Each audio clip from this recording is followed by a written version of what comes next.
오늘은 세 번째 복을 우리가 상고하는 시간입니다. 하나님께서 우리에게 주시고자 하시는 복이 무엇인가를 바르게 알고 어떻게 하면 복을 받는가를 우리가 바르게 알아야, 복 받는 길을 알아야 복을 누리면서 살 것입니다. 복 받기를 그렇게 원하시면서 오복만 찾고 있지 마시고, 오복은 이제 개들한테나 갖다 주시고, 그건 하나님이 주시면 받는 겁니다만은, 하나님이 주실 때는 딱 한 가지 이유뿐이에요. 근데 그것을 모르니까 오복을 받아갖고 전부 다 망가지고 넘어지고 솔로몬처럼 비참하게 끝나고 그래 되고 마는 거예요. 그러니까 오복을 받은 사람들은 조심해야 됩니다. 두려워해야 됩니다. 오복을 주신 이유는 한 가지뿐이에요. 하나님의 뜻이 이루어져야 되기 때문에 주신 거예요. 근데 하나님의 뜻이 이루어져야 되지 않고 오복을 받아가지고 땅에서 오복을 가지고 자기가 정욕대로 살아가면 이제 그건 저주예요. 오복 그 자체가 나쁜 것이 아니고 그 오복을 대하는 마음의 태도와 자세가 잘못되면 저주로 바뀌어버리는 겁니다.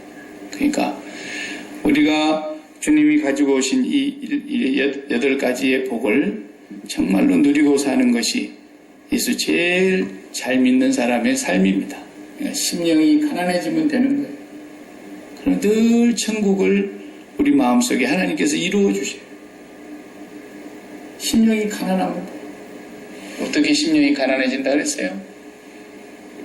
심령들을 좀 다 쓰세요. 돈을 쓰듯이 다 써버리라고. 돈을 다 써버리고 나면 가난해지잖아요. 하나도 없이 써버리면. 마음을 쓰는 걸 말하는 거예요. 근데 마음을 쓰는데 엉뚱한 데다가 마음을 다 쓴다니까. 쓸데없는 데다가 마음 쓰는 거예요.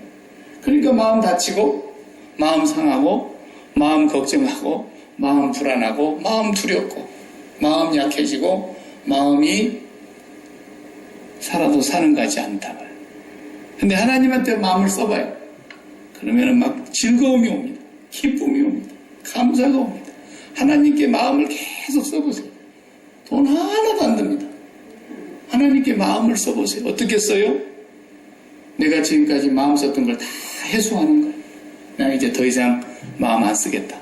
쓸데없는 데다가 내가 마음을 써가지고, 그 마음 쓰는 데서 조금만 뭐가 어그러지면 그냥 소음질이 나고 부하가 치밀어 오른다는 거예요.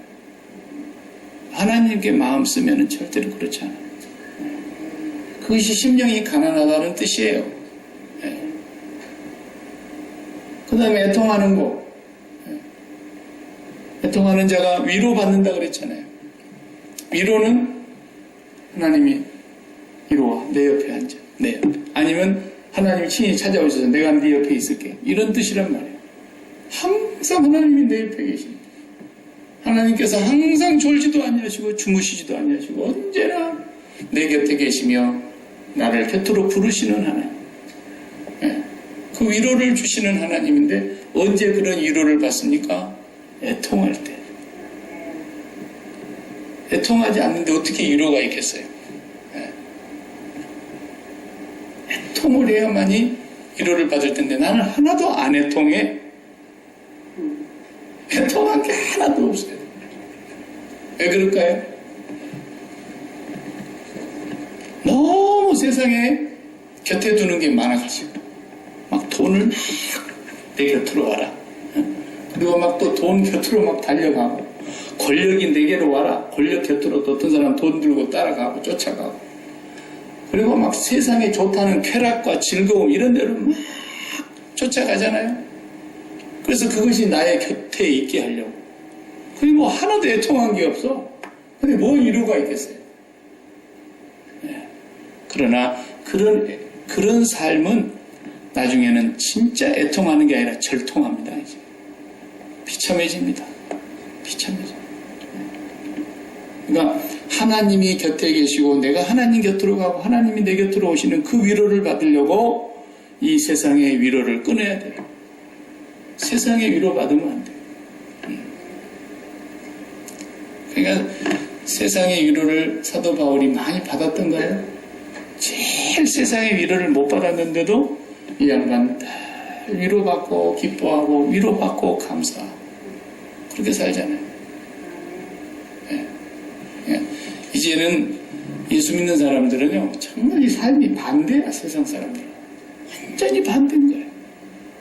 세상 사람들 육으로 사는 건데 육신으로 사는 거고 육수인으로 위로받으려고 그러고 자식으로 좀 위로받아 볼까, 우리 자식이 명문대학이나 좀 들어가면 좋을까, 우리 자식이 그냥 속성으로 빨리 진급해가지고 그냥 수직 상승을 해서 그냥 빨리 회장 자리로 올라가는 것이 위로가 될까. 뭐가 위로가 되는 거예요. 사업을 했는데 돈이 막 계속 그냥 쨍하고 햇들날처럼 막 돈이 들어가지고 이렇게. 지금 그런 것으로 위로받던 사람들 보니까 끝에 가서 다 어떻게 됩니까? 똑똑한 사람들은 위로받으려고 전부 죄를 지어서라도 돈 곁으로 가고 권력 곁으로 가고 그런 사람들은 다 어떻게 됩니까? 전부 말년에 감옥에서 위로받고 있잖아요. 예. 위로받을 게 그거밖에 없었어요. 예. 거기에 기대가지고 거기서 그냥 기생하면서 붙어 살던 사람들 다 함께. 예. 세상이 그런 겁니다. 하나님 곁에 가보세요. 그럴 일이 없습니다. 하나님만 위로받고 사는 겁니다. 하나님을. 예수 믿는 사람들이 그런 복을 매일 누리면서 살아야 돼요. 혼자 있어도 나는 외롭지 않아. 왜? 주님이 내 곁에 계시고 주님이 나와 함께 계시고 주님이 내가 뭘 하든지 나를 돌보고 계시고 주님이 내가 하는 말 다 듣고 계시고 주님이 다 보고 계시고 주님이 다 알고 계시고 그래서 주님하고 속닥속닥 하는데 왜 외로워요? 주님하고 외롭지 않아요. 네. 외로움은 죄악입니다. 주님을 가까이 하지 않기 때문에 외롭다는 말이 나오는 거죠. 네? 세 번째 오늘 복은 온유한 자가 받는 복이라. 우리 딸이 이름이 온유인데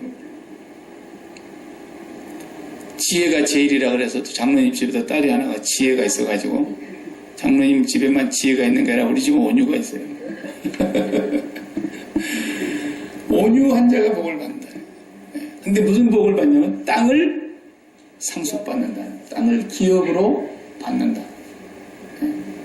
온유한 자가 땅을 기업으로 상속받는다. 정확한 뜻은 그 세번역 성경은 좀 쉽게 한다 그래가지고 성경의 뜻을 완전히 바꿔놨어. 땅을 차지한다. 그래가지고 그걸 입고 은혜 받은 어떤 그냥 복덕방 권사님이 그냥 무작위로 땅을 사들여가지고 땅을 주신다 그러니까. 그래가지고 그 땅이 안 팔려가고 땅거지가 돼가지고 땅에다 돈 묻어놓고. 옛날에 진짜 그런 사람이 있었어요. 내가 한국에 사는데 김대중 씨가 대통령이 되니까 이제는 목포가 전라도가 부흥이 된다더라. 그런 소문이 나가지고 김대중 씨 고향의 땅을 얼마나 많이 사놨는지. 근데 김대중 씨가 보란듯이 자기 고향을 하나도 개발을 안 했어요. 자기 고향 챙긴다 그럴까 봐서 아예. 그래가지고 고향에 김대중 씨 고향에 땅 사는 사람들이 전부 땅거지가 돼가지고 땅거지. 땅은 많은데 거지. 그러니까 하나님 말씀을 그렇게 해석을 해가지고 뭐 부동산 투기하면 막 땅값 올라가고 부동산 아파트값 올라가고 이야 하나님께서 땅을 기업으로 주신다 했는데 복 받았다고 간증하고 다니는 것들은 다 자빠진 것들이에요. 참 기가 막혀요. 요즘도 그런 간증하고 돌아다니는 교회 있나 모르겠어요. 그것 때문에 우리 고국을 떠나왔지만 우리가 고국이 빌어먹게 생긴 이유가 다 그 부동산 때문에 그런 거 아닙니까? 모든 죄악이 거기서 생겨나. 모든 탐욕이 거기서 생겨나. 교회도 부동산 놀이도 하고. 어떤 교회는 뭐 또 교회에서 주식 사놓고 흔들린다네. 어째 하나님은 사랑의 하나님이셔 정말. 그런 교회는 벼락 안 치는 거 보면. 악인도 사랑하시고 선인에게도 해를 골고루 피를 내려주시는 하나님이시기 때문에 그거 놔두는 거지. 헌금 갖고 얼어 죽을 주식 투자를 하고 땅에서 그런 것으로 복 받는 겁니다. 여기 땅을 기업으로 유산을 받는다라는 뜻인데 유산 받는다는 것을 우리 여러분 잘 알지 않습니까? 한국에서는 이상한 용어가 많이 생겨났어요. 제가 살 때마다 그런 용어는 없었어요. 요즘에 금수저 그런 말이 생겼어요. 금수저. 어떤 인간은 태어날 때부터서 입에 금수저를 물고 태어난다는 거예요. 어떤 사람은 태어날 때부터 흙수저를 물고 태어나. 예. 그게 뭔 말이냐? 태어나서 보니까 우리 할아버지가 회장님이야. 대기업 회장님이야. 그리고 우리 아버지가 다 물려받고 우리 아버지 죽으면 내가 물려받을 거야. 그러니까 태어날 때부터서 금수저를 물고 나오는 거야, 이거. 이걸 상속받는다는 거예요. 기업으로 상속을 받는다. 그래서 정주영 씨가 정몽준 씨한테 날려주고, 이병철 씨가 이건희 씨한테 주고, 이건희 씨가 이제 이재령 씨한테 주고, 네.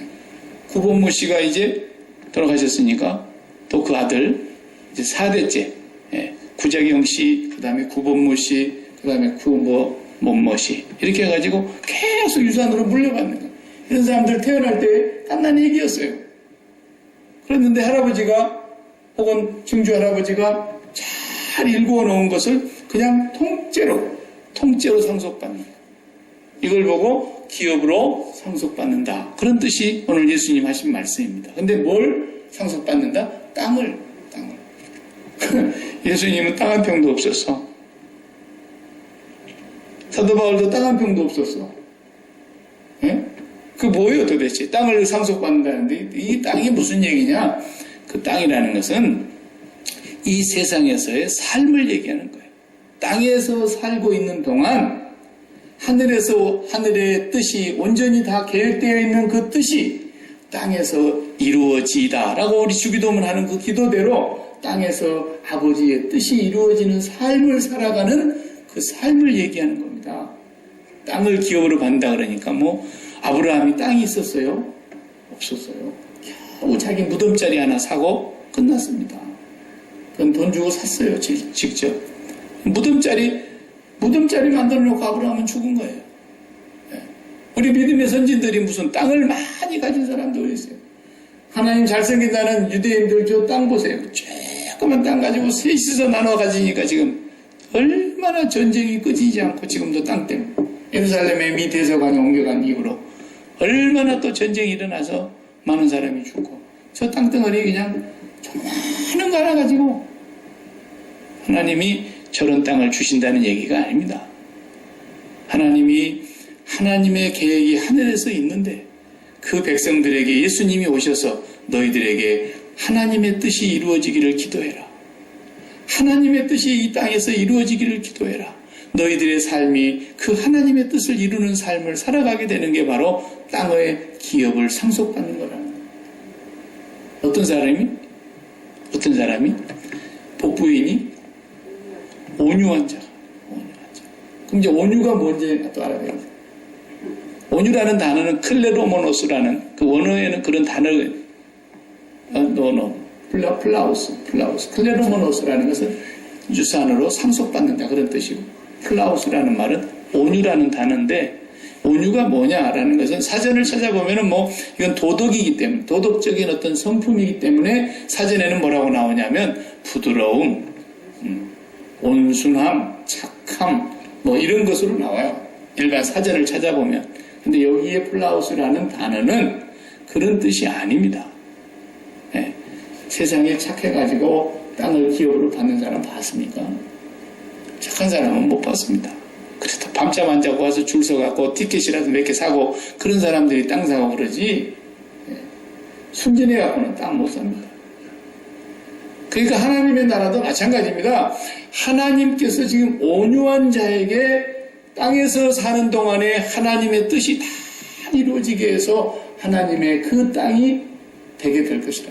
근데 제일 땅의 기업을 많이 누리고 산 사람이 사도 바울입니다. 자기 이름으로 땅 한 평 안 가지고 온 유럽을 다 휘젓고 다녔고 소아시아를 다 휘젓고 다녔는데 그분의 삶이 짤막하게 살았어도 하늘에서 계획했던 사도 바울을 향한 하나님의 그 이방인의 사도를 향한 삶 다 이루고 마지막 순교로 하나님 앞에 갔습니다. 그분은 정말 땅에서 어마어마한 하나님의 뜻이 이루어지는 기업을 상속받은 사람입니다. 왜 그랬어요? 그 사람이 온유했기 때문에 그런 거예요.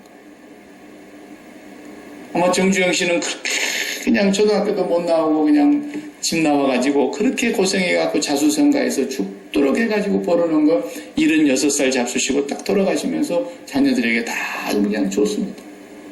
또 그 자녀들이 또 물려봐서 손자들이 지금 다 경영하고 있습니다. 이병철 씨도 마찬가지, 구자경 씨도 마찬가지. 네.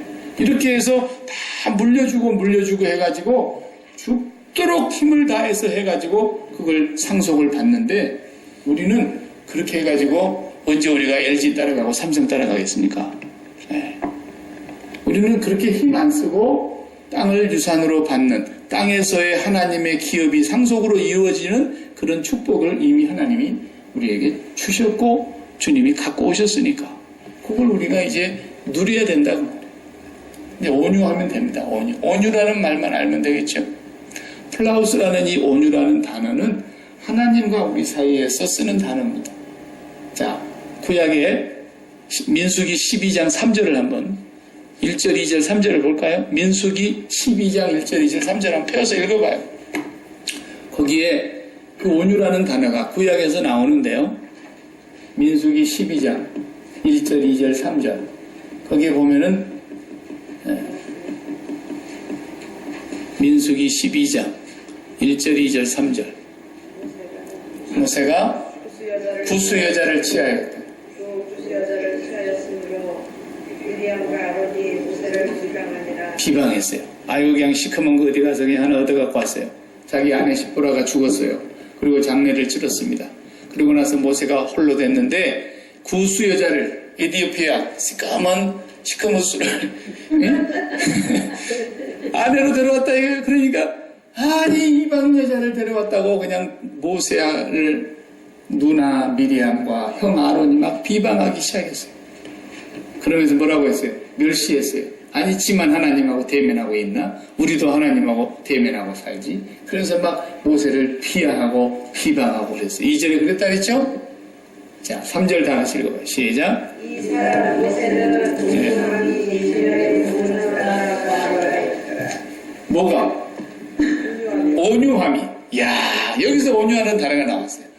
모세의 온유함은 온 지면의 모든 사람보다도 수준이 더 높았다. 온유했다 진짜. 성령의 9가지 열매 가운데 하나도 온유 나오잖아요. 충성과 온유와 절제라. 온유. 그 온유가 바로 모세가 지금 온유함이 땅에서 모든 사람들보다도 더 좋았다. 높았다. 그렇게. 그럼 뭐겠어요? 온유라는 것은 사람과의 관계에서 나오는 대화가 아니라 단어가 아니고 하나님과 사람과의 관계 속에서 태도를 말하는 거예요. 그것만 잘하면 땅을 기업으로 상속을 받기 시작한다는 거예요. 이 세상에서 하나님의 뜻이 우리를 통해서 이 땅에 이루어져 가는 삶을 살아가게 된다는 거예요. 온유하기만 하면. 하나님과의 관계에서 온유하기만 하면. 온유는 뭐냐면 부들부들한 거예요. 쉽게 말하면 우리 사람 가운데 대화를 하다 보면 말에 꼭 가시가 있는 사람이죠. 그죠? 말에 가시가 있는 사람은 참 가까이 하기 싫어요. 그죠? 좀 보들보들하게 말할 수 있는데 왜 꼭 가시를 담아서 말하는지. 말 끝마다 찔러. 할 끝마다 마음에 상처를 줘. 할 끝마다 뭔가 좀 속에 가시가 많아요. 그 사람. 우리도 고기 먹을 때 가시 너무 많으면 먹기 싫어. 그래도 전어는 맛있어. 예, 다 고갖고 양씨까지 가시까지 다 부드럽 씹어 먹으면 전어는 맛있지만 그래도 고기에 가시가 많으면 그거 참 발라서 먹기 귀찮고 힘들고요. 예, 애기들한테 가시 목구멍이 하나라도 걸려놓으면 그 보통 일이 아니잖아요. 예. 고등어는 왜 맛있냐? 아 그냥 가운데 뼈만 없으면 그렇게 뼈도 없어. 그러니까 우리가 하나님과의 관계에서 내가 가시가 많으면 하나님이 우리를 안 잡서. 하나님이 싫어해. 가시가 많아. 그러니까 가시가 많다는 건 뭐냐면 매일 하나님 앞에 불평해. 원망해. 그것은 뭔 말이냐면 하나님은 천수 만수를 내다보시는 분이죠. 우리하고 만약에 바둑이나 장기를 두신다면 우리는 한 수, 두 수 내다보고 세 수 내다보면 장기 잘 두는 고수라 그러잖아요. 근데 하나님은 천수, 만수를 앞에 내다보고 장기 뛰시는 분이야. 그런데 하나님이 우리를 향하여 행하시는 일이 못마땅해. 하나님 앞에 원망하고 인상 쓰고 불평하고. 그래서 예수님이 이 온유한 자가 땅을 기업으로 차지할 것이라는 말을 예수님이 예적에 하신 말씀을 그냥 인용한 거예요. 처음 하신 거 아니에요. 구약에서 다 있는 거예요. 왜냐하면 그분이 말씀하셨는데 그분이 그 말씀 도로 갖고 온 것이지 구약의 말씀은 틀렸고 내가 신약에 새롭게 얘기한다. 그런 게 아니라고. 시편 37편을 찾아볼래요? 예수님이 거기서 인용해 오신 말씀이세요. 오늘 마태복음 5장 5절의 말씀은 시편 37편을 보세요. 거기서 주님이 뭐라 그러시는 거예요? 시편 37편.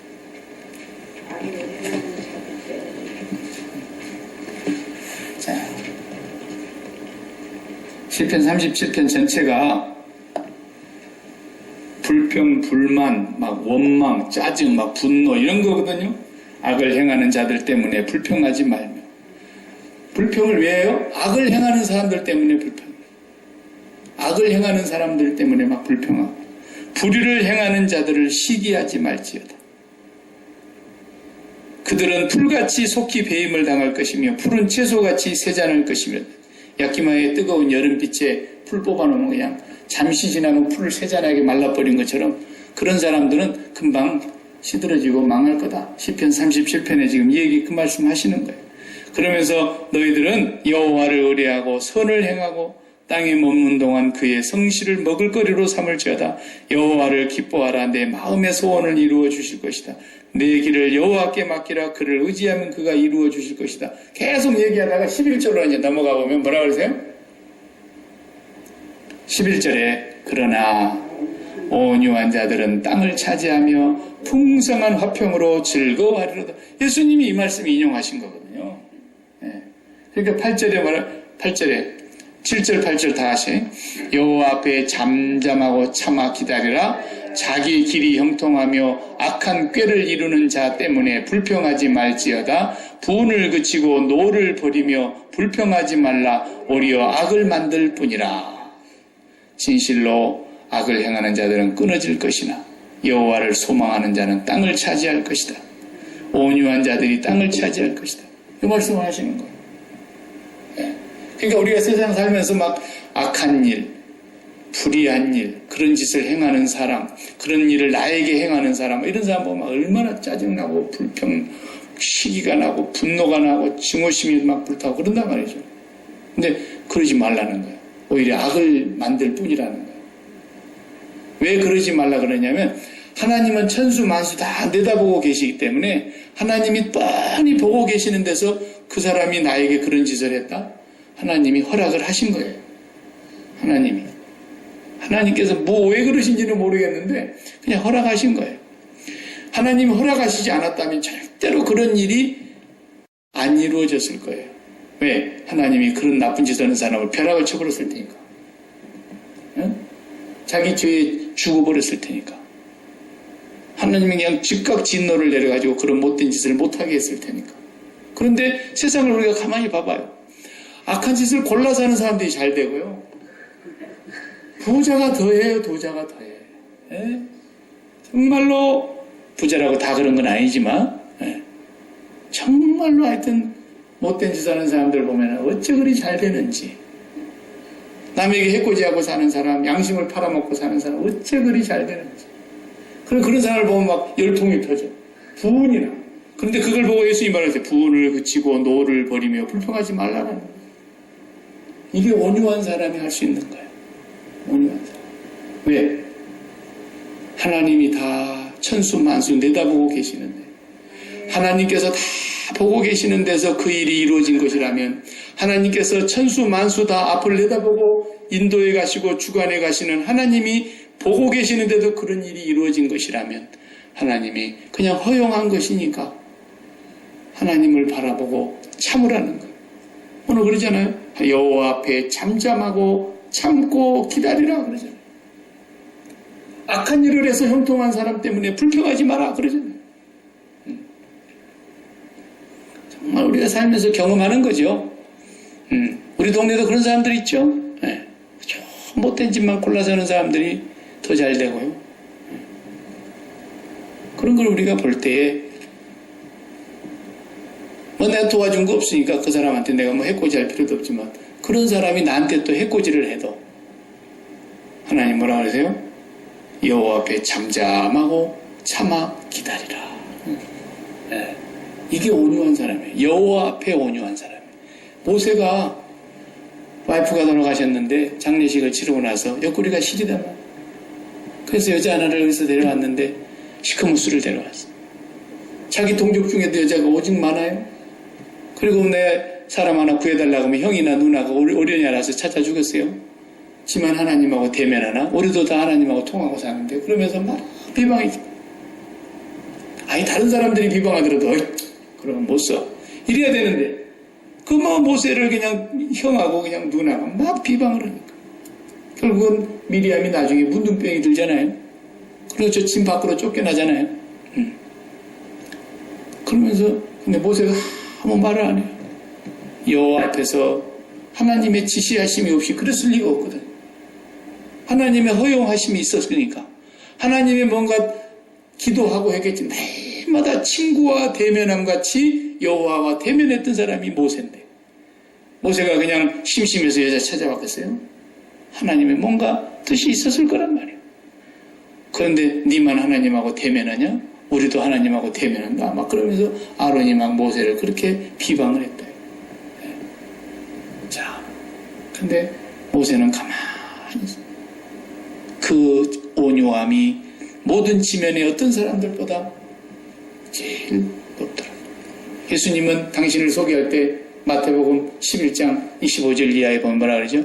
수고하고 무거운 짐자들 그 말씀하시기 전에 나는 마음이 온유하고 겸손하니 내게 와서 내 멍에를 메고 내게 배우라. 예수님도 온유하셨어요. 모세도 온유했어요. 아브라함도 온유했어요. 이 온유가 뭐길래 도대체 온유했다 그러는 거예요. 그것은 하나님 앞에서 나 죽었어 하는 거예요. 예수님이 온유함이 최고 큰 것이죠. 왜? 그렇게 하지도 않은 짓을 사람들이 제가 무슨 죄를 지었다고 죄를 뒤집어 씌워갖고 없는 죄를 만들어서 비방하고 십자가에 못 박아 죽이라 그러고 죄도 없는데 잡아가서 채찍으로 치고 마침내 끌고 가서 십자가에 못 박아 죽이는데도 예수님은 나 죽었어. 그리고 죽는 거야. 세상에. 예수님은 이 지면에서 가장 온유하신 분입니다. 칼로 그냥 베드로가 이야! 그랬는데 그냥 말고의 길을 그냥 한쪽을 쳐버렸는데 아서 칼을 쓰는 사람 칼로 망하는 거야. 칼을 집에 도로 꽂아라. 내가 지금이라도 아버지께 구해서 하늘에 12역이 더 되는 천사들을 보낼 수 없어서 그러는 줄 아느냐? 그렇게 네가 해버리면 내게 이런 일이 이루어지리라 하신 하나님의 말씀이 어떻게 이루어지겠느냐? 하나님의 말씀이 이루어지기 위해서는 죽어야 된다면 죽어야 되는 거죠. 이것이 온유라는 거예요. 네. 그러니까 자기 계획이 없어. 무계획이에요. 무계획. 그렇다고 뭐 세상을 마음대로 사느냐? 그런 게 아니에요. 무계획이라는 말은 하나님의 계획이 완벽하기 때문에 나는 내 계획과 내 생각과 내 경험과 내 지혜는 십자가에서 못 박습니다. 그리스도와 함께 죽습니다. 나의 손을 주의 손에 포개고 나의 발을 주의 발에 포개고 주와 함께 죽어 주와 함께 살리라. 이제는 내가 산 것이 아니요 내 안에 그리스도가 산 것이니 이것이 온유라는 뜻이에요. 그러니까 모세가 홍해바다를 건너온 뒤에 뭐 그 전에 것도 물론 많이 할 얘기가 있지만 거기서는 온유를 그냥 설명 안 하고 넘어왔어도 보세요. 사실은 이 걸어가면은 딱 2주일, 한 15일이면 가나안 땅에 도착하는 거리입니다. 이집트에서 가나안 땅의 거리가. 그런데 하나님께서 모세를 구름 기둥으로 인도하시고 불 기둥으로 이렇게 인도해 보호하시는데 멈추라 그러면 딱 멈추고 텐트를 쫙 쳤잖아요. 동서남북으로. 가운데는 성막으로 놓고. 그런데 어떤 때는 일주일 만에 구름 기둥이 움직이는 거예요. 텐트 치고 이제 좀 자리 펴고 자리 깔고 숨 좀 쉬려고 하는데 움직이는 거예요. 구름 기둥이 떠오르는 거예요. 그러면 가야 돼. 싹 걷어. 그런데 시내산 밑에 와서는 1년 동안 구름이 떠오르지 않았어요. 1년을 머물러 있는 거예요. 거기. 가만히 머물러 있는 거예요. 모세가 바보입니까? 우리가 홍해바다를 일단 건너온 이상 애굽으로는 다시 돌아갈 길도 없고 가나안 땅으로 가라고 하셨으니 우리가 빨리 서둘러서 가자. 서둘러서 가자. 잠을 줄여서라도 빨리 가자. 그리고 가면 뭐 어디 덧납니까? 갈 수 있잖아요. 그런데 구름 기둥 안 움직이면 가만히 있는 거예요. 모세 오늘 어떻게 해야 됩니까? 계획이. 계획 없어. 뭐가 계획이에요? 저 구름 기둥이 계획이에요. 그게 온유예요. 자기가 죽는 거예요. 자기 생각이 없는 거예요. 오늘도 나에게 왜 이런 일이 일어나는지는 나는 한 수도 내다보지 못하지만 오늘 하루 동안에도 무슨 일이 일어날지 모르고 나는 살지만 우리 아버지는 백수, 천수, 만수 앞을 내다보고 사시는 분인데 우리에게 일어나는 모든 일에 대하여 나는 죽는 거예요. 하나님의 뜻이 이루어지기만을 바랄 뿐인 거예요. 내가 이렇게 돼서 하나님의 뜻이 이루어져야 된다면 하나님의 뜻이 이루어지이다. 뜻이 하늘에서 온전한 같이 땅에서도 이루어지이다. 이러고 살아간 사람들이 다 온유한 사람들이었어요. 아브라함이 그렇게 산 거예요. 이삭이 그렇게 산 거예요. 그 사막의 물 하나가 얼마나 귀중합니까? 생명샘이에요. 생명샘. 그 생명샘을 빼앗아버린 거예요. 지방 사람들이. 텃세 부리면서. 아브라함이 야, 그 물 줘버려라. 우리 같으면 생사를 걸고 싸우죠. 네가 죽냐 내가 죽냐. 에라 내가 못 먹을 것 같다. 오줌이나 싸고 똥이나 갖다 퍼버리자. 이러고라도 하여튼 막 난리를 칠 텐데 줘버려라. 그리고 또 다른 데 가서 하나님께 기도하면 어디를 팔아. 그러면 또 물이 나오는 거예요. 이삭도 마찬가지였어요. 네. 아내를 달라는데 주는 사람이 그게 사람입니까?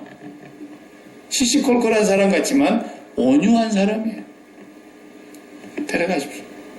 데려가도 털끝 하나 못 만지잖아요. 왜? 저분의 계획이 그 털끝 하나도 만지지 못하게 되어 있기 때문에 못 만지는 거예요. 바로를 죽여버리려고 했어요. 하나님. 아비멜렉도 죽여버리려고 그랬어요. 그러나 저 사람이 나에게 아내라고 말하지 않았고 누이 동생이라고 그래서 나는 그랬던 것이지 아내라고 그랬으면 내가 데려왔겠습니까? 그러면서 살려달라고 그러니까 하나님 살려준 거예요. 네. 그렇게 온유한 거예요. 온유. 이 온유하기가 얼마나 어렵습니까?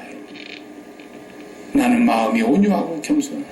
그래서 예수님을 닮아야 되는데 예수님을 닮는 것이 뭐 닮는 뭐가 십자가에서 같이 죽는 길밖에 없는 거예요. 아, 왜 맨날 십자가에서 죽으라는 얘기를 하느냐는 것은 성경이 그걸 그렇게 말하고 있는 거예요.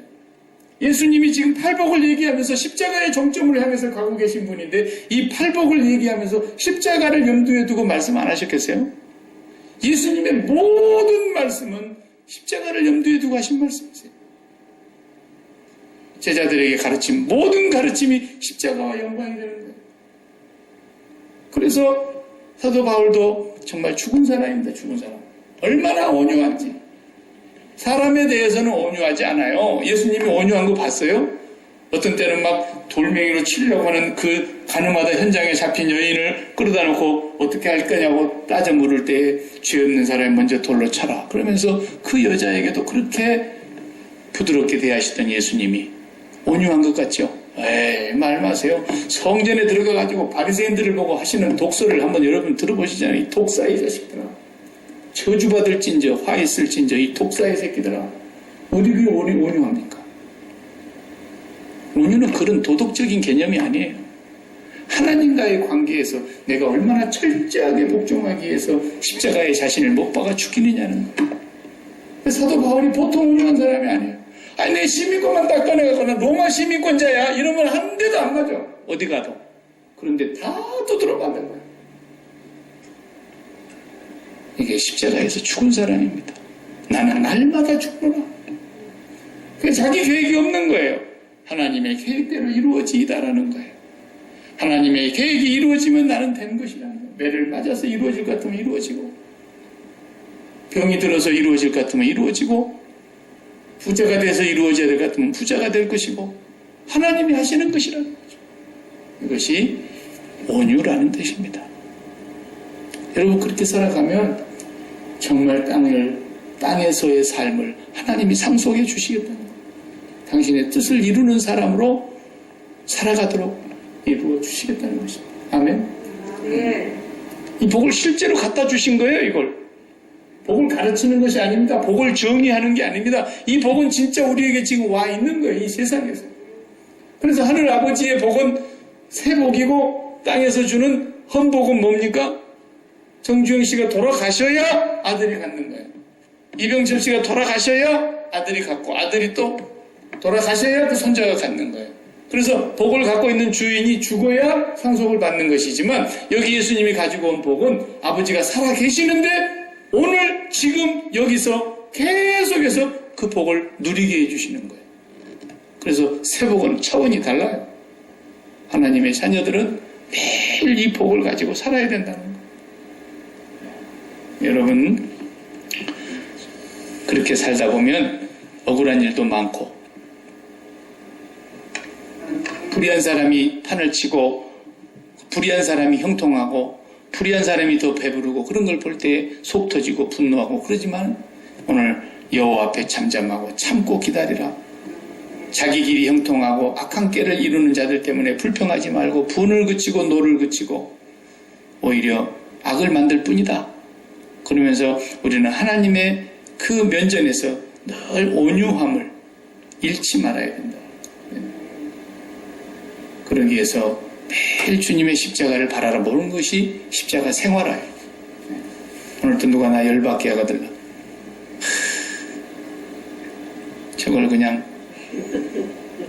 그러면은 속에서 부글부글 끓어가지고 밥 먹어도 얹히고 그럴 때 주님의 십자가를 딱 바라다 보면서 죄인을 참으시기까지 죄인에 대하여 십자가를 참으사 하나님 보좌 우편에 앉으신 그 예수 그리스도를 바라다 보는 거죠. 그래서 모세가 광야에서 뱀을 바라보게 한 것처럼 인자도 높이 들려야 하려니 우리는 그분을 바라다 보는 거예요. 이게 믿음이에요. 그분을 바라다 보면서 저분의 죽음이 나의 죽음이라고 믿는 것이 믿음이에요. 이것이 바로 온유한 자의 삶이라는 거 기억하시면서 그렇게 살면 하나님께서 반드시 여러분을 땅에서 하늘의 기업이 상속되는 축복을 허락하실 것입니다. 기도하십시다. 하나님 감사합니다. 세 번째 복을 우리가 오늘 또 다시 살펴보면서 세 번째 복도 우리에게 지금 여기서 물려받고 누리고 살라고 하신 복인 줄로 믿습니다.